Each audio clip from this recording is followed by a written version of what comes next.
Welcome to Tales, Tunes, and Tomfoolery starring Jerry Springer, along with Gene Galvin and me. I'm Megan Hills. We're recorded live in front of a brilliant studio audience at the Folk School Coffee Parlor in Ludlow, Kentucky. My daddy came home every day from there with mud on his face. And ladies and gentlemen, here he is, Jerry Springer! Oh, hey. Oh. John, you are making me well up. That is. Wait a second. What was this high voice? Well, Where's Megan? You know, I'm She's sure the as I one that like to know the introduces answer us. to that, but she's not here, and so I did that called to in try sick? to say. I'm going to hold for 1 second because I want to talk about Megan Hills and answer your question first. Let's we have give her mic here. She's supposed to be here. That's what I think too. But first of all, let's give ourselves a round of applause because this is the first night we're live on the internet. All right. Wait, this is live? This is now live. So all From those what? Well, no, I told Mickey I'm in New York. That's a bit of a problem. I can't help you on that. Yeah. Yeah, because it we are appears live. to be live. But It it's appears really to be live to Mickey. No, but we now have a listen live button on at jerryspringer.com. Yes. So if you're listening to this in an archived episode, you've been to the website, probably saw that. But anyway, we are now live on the internets, as W. Bush would say. But I got to tell you something. I'm going to lay this at your doorstep because this is not the Gene Galvin podcast. It's the Jerry Springer podcast. You are the owner and operator of this podcast. I can't figure out how you And how come negotiate. you're doing all the talking? Well, that's a fair question. I'm paid by the word. I'm trying to get it. No, go ahead. Donald Trump can negotiate a contract. Yes. You negotiated with Megan Hills and me. And Megan Hills, we've been doing this for what, about 9, 10 months, 11 months or so, 10 months? Yeah, and she And said, she's always on vacation. You tell me, where is Megan Hills? well, I want to know. She doesn't get those vacation days. I know we that I only have- do it once a week. Right. Why would you have to take a vacation? I have not ever taken a day of vacation in my life. And you're a pretty hardworking You have person, to too. have a job to take a vacation Fair from. point. Fair point. What are you going to? What That's fair. What are you going to vacate from? Yeah, I know. I'm just trying to get to a dignified retirement. Yeah. But I got to tell you something. I spent the day tracking Megan Hills, and I got to tell you, I eventually talked to some cruise line. What? And I think they've arranged with the captain of the boat, who I don't know. It's called to a do ship. a ship. If it's a cruise, it's not a boat. Well, a ship to shore radio, and it's possible we have Megan Hills on somewhere near Belize. Megan Belize? Hills. That's what I'm. Let's check it out. Megan, are you there? I sure am, Gene. How's it going? Isn't that something? Megan, what do you we do a podcast on Tuesday nights. What are you doing? Where are you? You're on your way to Belize? She's drinking. Well, see, it's ship to shore radio. I mean, it's bouncing off Wait a satellites. sec. Megan, can you hear us? I think you're good at something to hear me. Well, now we can. So explain yourself, please. We don't understand how you got these vacation days. I'm an expert negotiator, Gene. You know this. Yeah, I know. That's what I was thinking. Yeah, you know what? I bet you it's working just fine. But Yeah. because she doesn't have an answer, she's pretending the phone's breaking Yeah, she's up. there going blah, blah, That's the old blah, story. blah, blah. Well, honey, I'll be back tonight. Love you. All right, Megan, here's the deal.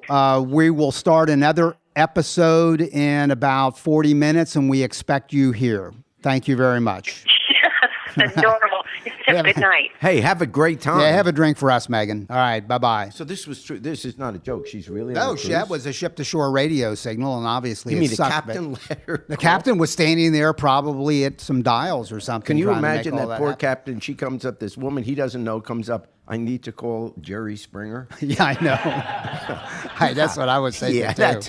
that's not believable. Hey, by the way, and we've been friends for a long time, but I don't know if I've ever told you this, but I don't remember when it was, but my first wife, Bonnie, and I were watching some TV at our home, Yeah. and I hear a door knock.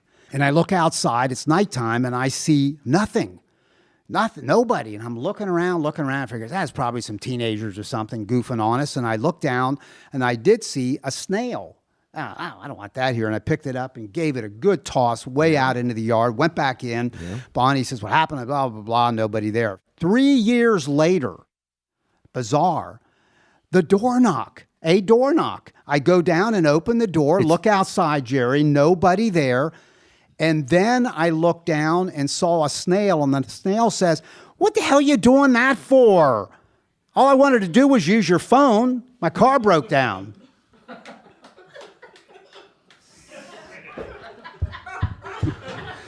This is our You get it? first, 3 years later. exactly. Snails took him that long to get back. This is our first come live podcast, and that's what you got? That's what you got? So you go to the internet and it says top 10 jokes, and that was like number 4. I don't know, Jerry. Hey, I've been married 42 years, and I got to tell you that, God love Mickey, but she always likes to talk after sex. really? Like when you have like an intimate moment? I mean, is that what you're talking about? Yeah, like last night, she called me from Cleveland. Do it. Oh, my God. Oh, my God. Hey, by the way. If you missed the joke this time, you can hear it next week. Yeah. I tell it every week. Somebody wrote an article about this podcast, and they said that they do lame-ass jokes and just beat them into the ground. Oh. Beat them down. Yeah. Hey, it's a true story. See, no one believes anything anymore, but hey, true story. So I got a phone call the other day from a reporter.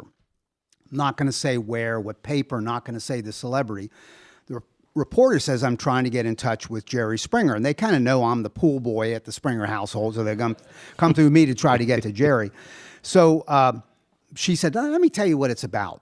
And she tells me that she needs to talk to you to get some quotes about somebody who is a celebrity, a known celebrity, for an obituary. Celebrity died? No. I said, is it, I knew who the celebrity was, and I said, "Is that person dead?" No. Is that person sick? No. I am hired to do preparatory obituaries for significant people. And so I was wondering, has anybody called you to get comments about me for my obituary, my preparatory? The assumption is that 7 people would care. That's what I'm thinking. And then I was so wondering. You're worried about what your obituary is No, gonna I'm say. not at all worried about it. I just think it's pretty creepy that somebody's Yeah, but really, writing that is. obituary. But I guess that's true. God forbid some celebrity dies. They don't suddenly start doing the research. They got to go on the air right away, particularly in this era of the social media. So I can imagine what mine will be. Yeah, I was wondering if you had ever But heard that anybody was. But working here's on one for you. for those of you here from Kentucky, you're going to be in it. I'll tell you, if you're old enough to know what that joke is, that's a good joke.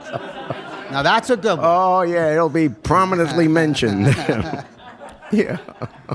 And then the final Lionel says, "Oh, and he also had a TV show." Yeah. And didn't I hear once, or didn't somebody tell me that there is a website where your that is true. obituary actually is already? No, this is true, and it was hard. I mean, it's scary and it's wrong. Some of you may know about it. I'm not going to tell you what the name of it is. No, because it's where they do fake headlines, fake deaths, and they take celebrities and they suddenly do a story about how you were killed or died.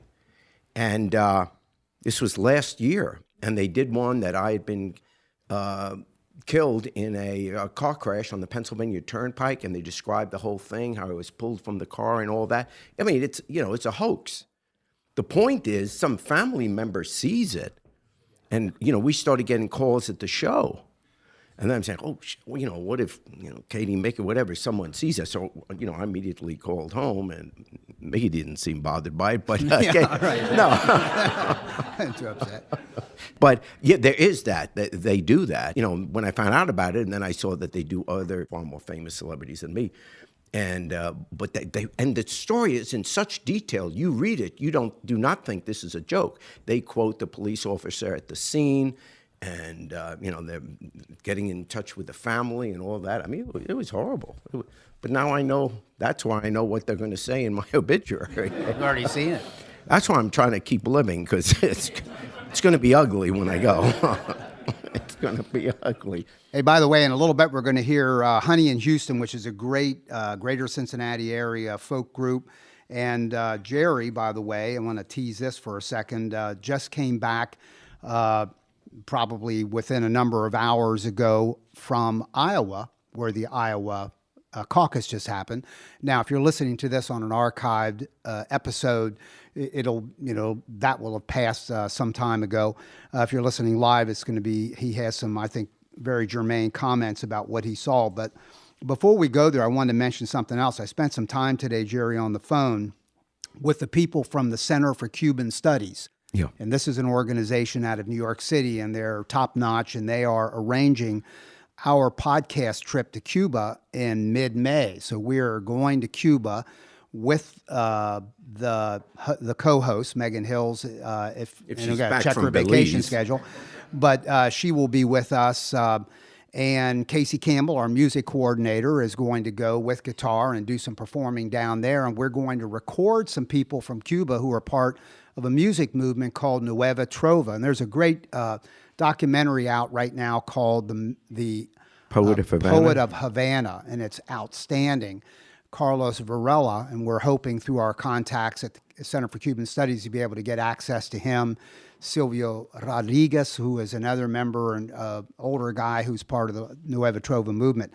In talking to them, and this is what I wanted to bring up to you, we are going as a cultural exchange. Casey will be our representative of our music.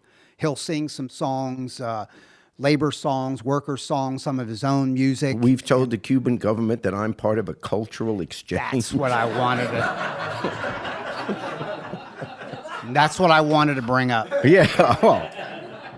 Is that freaking unbelievable? Jerry Springer is what we take to Cuba from America. We say, here's America. If this doesn't improve relations. Yeah. Oh, this And will be I asked the head woman at the Center for Cuban Studies if she thought that Jerry Springer would even be known down there. The truth is, unless they can sneak it on satellite. Well, here's what they told me. This is what I learned. I wondered that. It will not be on the channel lineup in Cuba because that's all Cuban television. So that would be like watching public broadcasting. Take all the commercial stations out. But the people in Cuba who go somewhere, and I don't think this is hard to do, I don't think they're barred from doing this, and they buy simply an antenna, not a cable box, but an antenna, probably like our basic that it went to, and I'm not real into all this, but you can get an antenna at home and pick up the over-the-air broadcast channels. Am I right? I'm seeing some heads nod yes. So those people there who have that, Miami's 90 miles away. So there will be some people, she believes, who know who you are, and I think she will join me in saying that's not to our advantage. No, I'm kidding. I'm kidding. It is. What are their prisons like? Yeah, right. Oh, this is not going to be good. Yeah. So I'm not sure I can go. Anyway, I think that's we'll going to go. be. Will be We're very really exciting. excited about that. Yeah, we're that is very gonna be excited. cool. We think that we're going to bring back material, and with the help of Ambient Studios, David Pruce, we will cut that material into some episodes that we think will be pretty interesting. Music is what we're going for, but of course we're going to see so much stuff, and we're going to learn so much about so many things, including political stuff and feelings and attitudes. It'll be good. I mean, I'd love to hear the folk music or the protest music, if we can still get some, back in the days of Batista before January 1st of 59. So the people that were protesting the Batista government, and then get some of the folk music today, if they allow any people that are kind of protesting what's going on in the Castro government. Is there any protest going on? But it would be interesting to hear that kind of music, because in most societies, whatever the protest is, whatever the anger is, you first see it in the music, and it's certainly been part of American history. Every bad thing we did, whether it was slavery or whatever, or people hurting, they first expressed it, whether it was in the cotton fields with the songs they sang there, or the civil rights movement, the labor movement. music is the first way we hear about it, the first communication about it, because it seems less threatening. And so it'd be interesting to see how much of that exists in current Cuba now. And, the impression we get over here in the States is that things are loosening up a little bit in Cuba. But for those people that we've talked to, friends of ours, family members that have actually been down there, the one thing I think we're going to be amazed by two things. One, the education system is unbelievable. It's 100% literacy, maybe not 190, whatever. But everybody reads there, and everybody gets health care there. So, there's some things that, I'm not suggesting they have freedom or anything else, but there's some things they've done very, very well. And I think we're going to be kind of impressed by that. And we are lucky to be working with someone from Cuba who is a musicologist, so to speak, who's going to be our guide. And you're raising, those are great questions. Take it all the way. I'll give you an example of a song that was one of the songs of the Revolution of '59 was Guantanamera, popularized in America years ago in the 70s, late 60s by the Sandpipers. And Pete Seeger did it. A lot of people covered it. And that was a song that preceded, that was in the revolution in Cuba of like 1917. It was an earlier attempt at a revolution. The 59 one really hit and really stuck. And a lot of controversy as to how and why it stuck, and we'll probably learn a little bit about that too. There's a phenomenal song, and I encourage people to look it up on YouTube, called William Tell, like the William Tell Overture, like the guy that shoots the apple off the head of his kid, right? Do I have that story right? And William Tell is a song and written by Carlos Varela. And Carlos is the poet of Havana, as he's referred to, and he's the subject of this documentary. And he wrote it, he says, in the documentary in like 10 minutes. And he is and Bob Dylan probably did that too on some songs where it just came so fast, the idea, and boom, before he knew it, it was done. That's like me with Save the Union Terminal. Yes, right, yeah, it's a long story. William Tell is a song about trust and freedom. You want to shoot the apple off of my head, now it's time for me to be free, and let's try shooting the apple off of your head. And that's the essence of the song William Tell. And it's a protest song in Cuba about the restrictions that these young Cubans, this is a guy in his 30s or 40s, it appeared to me to be. And so there is a protest movement going on in Cuba today. And this guy is totally Cuban. In the interviews and the documentaries, I'm not going anywhere. I have friends and family members who got on boats, some died getting across the 90-mile stretch. That ain't me. I'm Cuban straight through, but I have the right to fight for my rights. And it's a very delicate political situation in Cuba with Carlos Varela to be freed up to make his art without really pissing off the government. And that's something, unless they hear this episode and say we can't come into the country now, but this is something we want to kind of explore. It's very cool. Looking forward to it. Hey, wanted to ask you, you were lucky you went to Iowa, which, as we're doing this podcast, was last night. And Iowa was, some would say, kind of big as to what happened and what didn't happen. So if you wouldn't mind sharing with us what you saw, what you did, and then bottom line question is, what's the takeaway from it as you analyze it? Well, the reason I was there is I'm covering the presidential election for British television, ITV, for their morning show, which is like the Today Show, Good Morning Britain. And so I do reports from America in this year as the campaign goes along. So obviously, over the weekend, I was in Iowa, and it's a real education. The flip answer always is, how does Iowa get to start? It is hardly, indicative of the rest of America.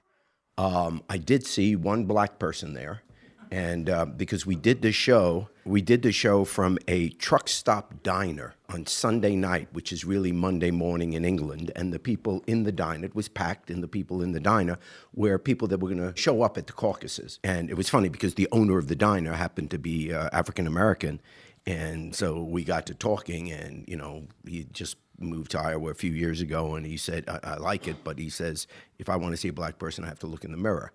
And the reason to tell you is to bring home the notion that Iowa is important because it's the first indication of anybody voting, but it is in no way, in either party, indicative of where most of America is. And for example, on the Republican side, winning the Iowa caucuses does not get you the nomination. Santorum won it, I think 4 years ago, and Huckabee 4 years before that. So, they didn't go on to get the nomination. But having said that, there was a part of it that really, really impressed me, because it's really kind of cool. And it's, by the way, it's the reason the polls were wrong. I won't say that the polls were wrong. I should say that the media only took the bottom line question, the horse race, without looking at the information the pollsters got beforehand. You only got the headline, who's the head in the polls. But they didn't really emphasize, the media just ignored people that had not made up their minds and how intense people were in their support for the various candidates. And here's what I saw, which was really great. I mean, this must have been America in the 1800s. Neighbors, you go to a caucus and you show up. Many times, many of the people were not yet totally certain who they would vote for. But you go to the caucus because it's the right thing to do. And you show up at a caucus, and for example, on the Democratic side, what they do is everyone goes in the room. You got to be there by 7 o'clock at night. They shut the doors. You sign in, register. And then each candidate gets a spokesperson up there to speak on behalf of one for Hillary, another for Bernie, another for O'Malley. And then they say, okay, all those for Hillary, you go in this corner. All those for Bernie, you go in that corner, and O'Malley that corner, and this corner, those who are undecided. And so it's not secret. And they're your neighbors and family members, and sometimes a husband will go to one corner, the wife in the other. And then there's a time for you to try to convince someone to come on over. And so they're all talking, but they're talking. And what was neat is it was so civil, which you can imagine is shocking to me. But it was a civil discussion. And I would just listen in, and they would be talking, even at the diner that night, the people would be talking about, well, like a Sanders voter would say, oh, you got to be for Bernie. And then this young lady came over and said, yeah, but what if he's not going to win the general election? Or maybe, some of those states aren't going to vote. If you don't want a Republican president, come over for Hillary. She's not that much different on the issues and that. And they're discussing. She said, well, okay. And then when O'Malley didn't get 15%, they were all talking to the O'Malley people. There was even some gamesmanship that if in a certain room, let's say the Hillary people thought that if O'Malley doesn't get 15%, the second choice of many of the O'Malley delegates would go into the corner with Sanders, they would suddenly send some of the Hillary people over to O'Malley's corner just to make sure that he got the 15%, so they wouldn't go over to Sanders. And it went the other way too, by the way. But what it is, it's citizens taking 2 hours that evening to have serious discussions about where they stood on the issues. And, and I was listening on the Republican side. I mean, a lot of people came in there and they said they were for Trump. But then you heard others say, you can't really be serious. We can't have Trump. And what about this? And what about that? And you actually saw them saying, well, okay, maybe not. And she'd take off the Trump button and go to the other corner.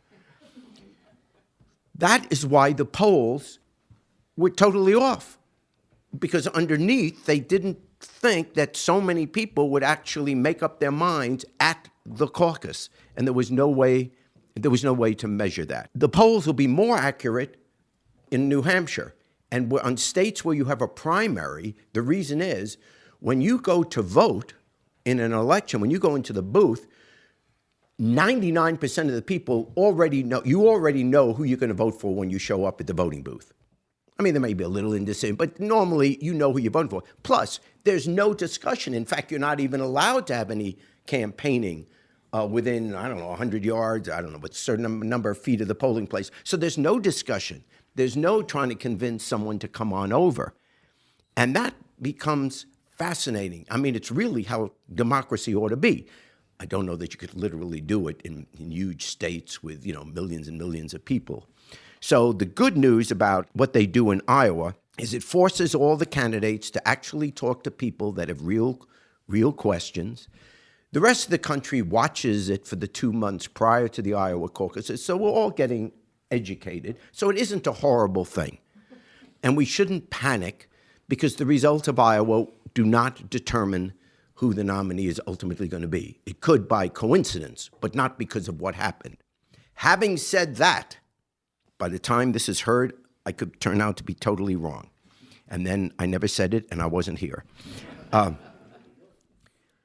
I think the pressure next week in New Hampshire is Trump has to win. And he could literally implode if he doesn't. The brand of Trump is I'm a winner. That's all he's selling. He's not going to get elected because he has the most experience. He's not going to get elected because you agree with his ideology. He doesn't express any ideology. He's Trump, winner, big, the gold standard. So if the gold standard is your brand, you can't get the silver medal. You can't get the bronze. You can't come in second or third. If he loses 2 in a row, forget what his psyche will say, how he'll handle that. But all of a sudden, the people that are saying Trump, Trump, Trump are saying, well, why am I saying Trump, Trump, Trump? He can't even beat some of these Republicans that he's been disparaging for all these months. If all these people are losers, how come he's losing to them? But if he doesn't, I think we've seen the beginning of the end of the Trump phenomenon. And by the way, it seems now that the Republican establishment, to the extent that it is an entity, and that's an exaggeration, it's not, but people that are concerned, there are a whole lot of Republicans, even though I'm not one, I'll say responsible Republicans. I disagree with them, but they're responsible people. They have a different point of view.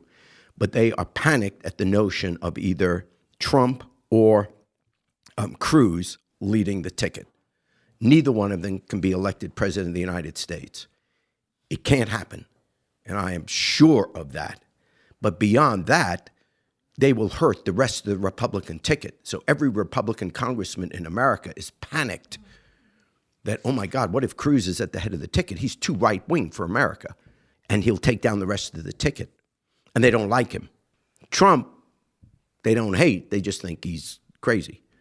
So, and they don't want either of them at the head of the ticket. So they're finding their one candidate, probably, and as a Democrat, it doesn't make me happy, but they could very well coalesce around Rubio, because Rubio on paper makes sense if you're a Republican. Because assuming for the moment that Hillary is the candidate, you have Rubio, all of a sudden age, it's generational. Suddenly Rubio looks good against an older, the older woman. He's Hispanic, that could kind of take some of the heat off, the position on immigration or whatever. He'll get some of the Hispanic vote. It won't be that kind of a thing. And he probably appears to the establishment more, he's a deal maker. He's a politician. Rubio is a politician. And he's fairly articulate. So therefore, they wind up with Rubio. On the Democratic side, personally, listening to the speeches last night, everything Bernie Sanders said, I loved. But if you held a gun to my head and say, I got to be right, I can't conceive, otherwise I don't know anything about politics. I can't conceive that America is ready to vote for him for president. And the danger is that if he were the candidate, I'd be reliving George McGovern. And because I was there. Gene, you'll remember this because I think we were together. Yep. It is the Wednesday before the 1972 election. At the University of Cincinnati, 10,000 students and citizens of Cincinnati gathered in the Fieldhouse. In the Fieldhouse. University of Cincinnati Fieldhouse, yeah. Yeah. And I was a city councilman at the time and a McGovern delegate. And I got up there to do a little bit of the warm-up. And the place was packed. And we had people sitting on the basketball backboard, on the bars that lead up to that. And you're looking around the room, 10,000 people, Cincinnati, Ohio, screaming for McGovern. And I gave a little warm-up talk, and a couple of other people spoke, and then in comes McGovern, and I am saying, and then I remember Eric Zorchek, he played... a folk singer of that era. And I Wish I Knew How to Be Free. Yeah. And everyone's singing along, and this is kumbaya. This was wonderful. How can we lose? And of course, we lost 49 states.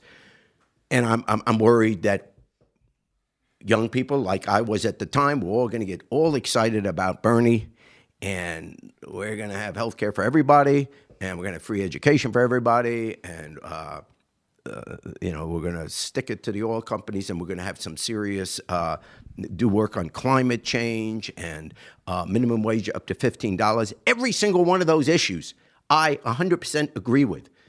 But the cost of that, it's going to be expensive. Let's not lie about it. It's going to be very expensive. And is America, in the conservative part of the country, really ready to vote for that? And understand the consequence. If America is not ready to vote for that, the Republican will be elected president.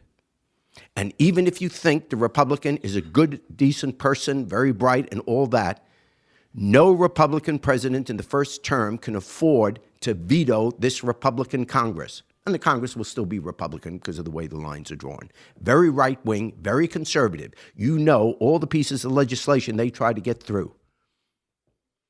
And if there's the only thing that has prevented some of this horrible legislation from becoming law, not the least of which is doing away with Obamacare and all that kind of stuff, is that there's a Democratic president who will veto it.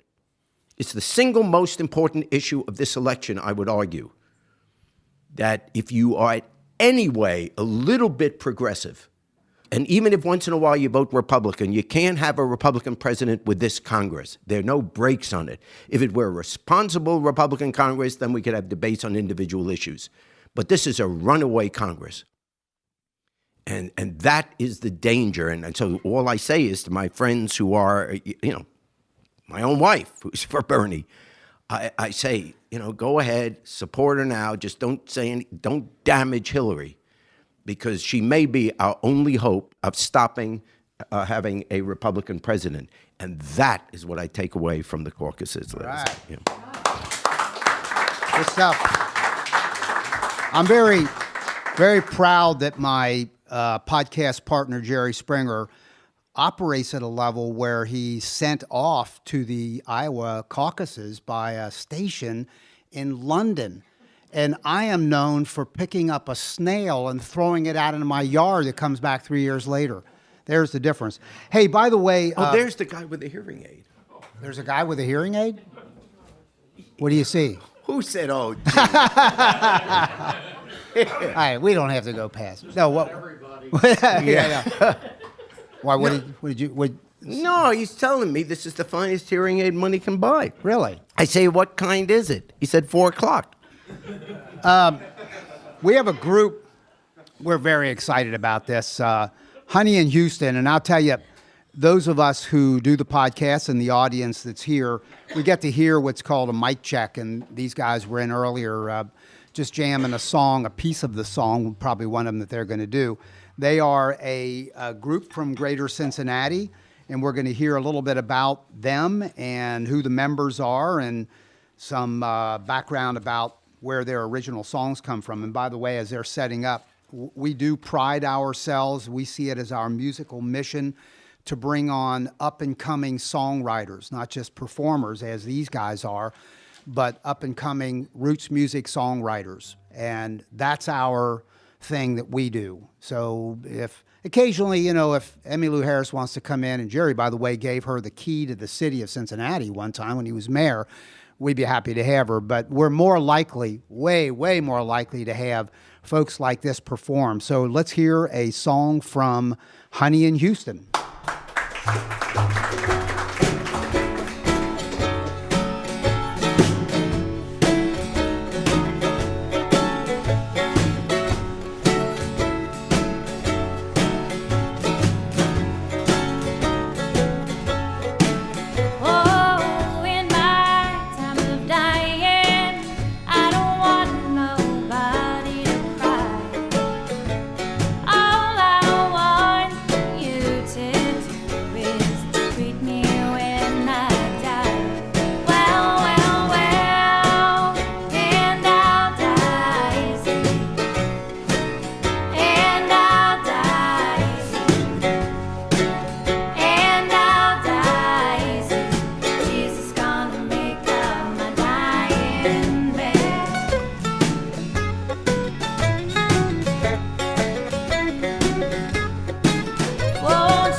That's Honey in Houston, and that's a song called In My Time of Dying, which is actually a traditional song, a public domain song, and you guys did a great rendition of that. We have as members Lauren Houston on bass, stand-up bass, Heather Turner playing guitar, Mark Kretcher, who's playing mandolin and slide guitar, I think maybe on the second song, not sure. Not today. And Daniel Peterson on drums. By the way, their latest album is Barcelona, and they play a lot of places. Rabbit Hash General Store, a fantastic place down in Rabbit Hash, Kentucky. And also at the Cincinnati Zoo, they have a website called honeyandhouston.com. And by the way, I'm going to jump over to you for a second, Mark, because you are a renowned videographer, are you not? I am, yeah. Yeah. Renowned. Yeah. And it just goes to show how this works. And you guys have been touring regionally, correct? And but people do various things, right? Do each of you guys do some other jobs? And let me start with Lauren. What do you do as a so-called day job or a starving artist job? I do IT project management. No kidding. So I work Interesting. in a cube, an office all day. Yeah. And who else? What do you do? I'm a high school Spanish teacher, No kidding. so I'm trying to get on board with your all's Cuba trip. Yeah, I heard that. And yeah. I'm an educator by trade too, so it's good to see a Wonderful. fellow educator up there. And Daniel, how about you? I'm a full-time musician. Nice. Yeah. Yeah, good for you. Good for you. Now, the second song you're going to do, did one of you write it? And if so, tell us about it. Yeah, I wrote this song. It's called Rosie, and it's about my boyfriend's aunt. She's an incredible woman. She's living in Tampa, Florida, and she's just one of those wonderful women that has a beautiful spirit. She's really carefree, and she inspired this song. All right. So Do it for us, this please. one's called Rosie.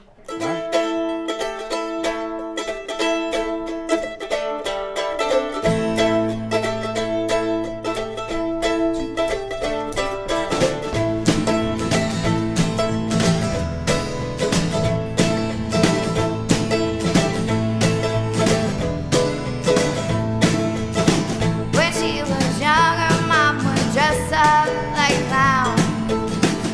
Fun and cool, she was a talk of the town.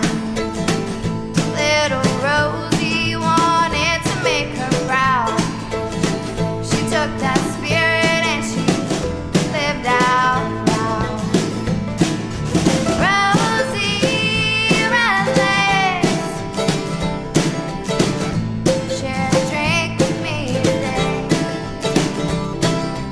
Tell me a story, put my mind at ease. Rosie, she was a stewardess at 17, young and wild in the 70s. Yes, it's true that she liked those older men. He was 48, more than just a friend. Rosie red legs, share a drink with me today. Tell me a story, put my mind at ease.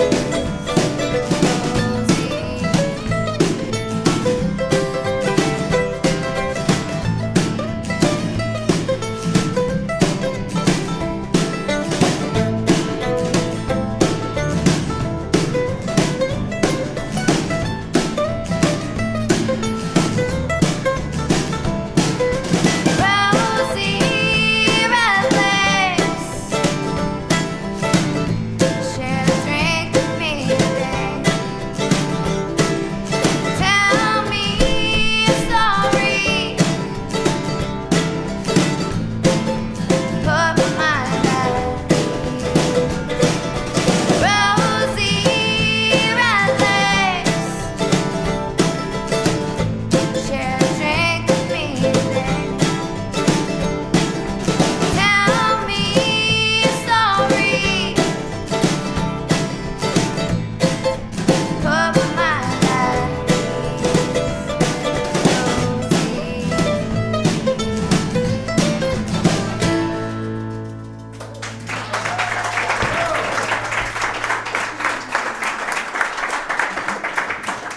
Heather, that's a good song. Good Thank job. you. That's very cool. Thank you. Could you guys take us out on Irene Goodnight? Absolutely. And this is Jerry Springer here on my left, and he will actually sing a verse if you'll let him. Yes. It's going to be unbelievable. Here we go. Right.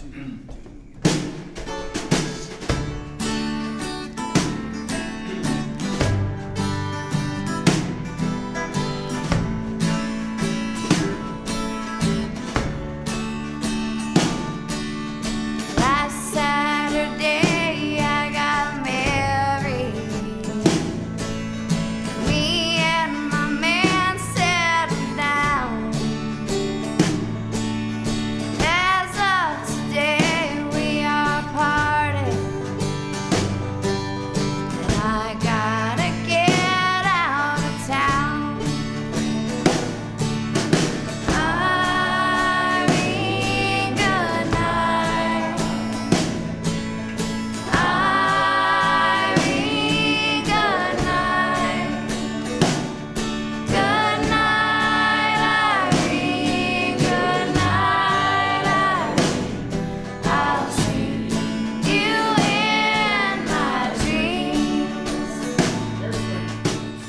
been listening to Tales, Tunes, and Tomfoolery, recorded live at the Folk School Coffee Parlor in Ludlow, Kentucky. Thanks to Patrick Kennedy for writing our opening song, and to you for listening. Check out our website at jerryspringer.com. Great notion to jump in that river and drown. Irene, good night. Irene, good night. Good night, Irene. Good night, Irene. I'll see you in my dreams. Good night, Irene. Good night, Irene.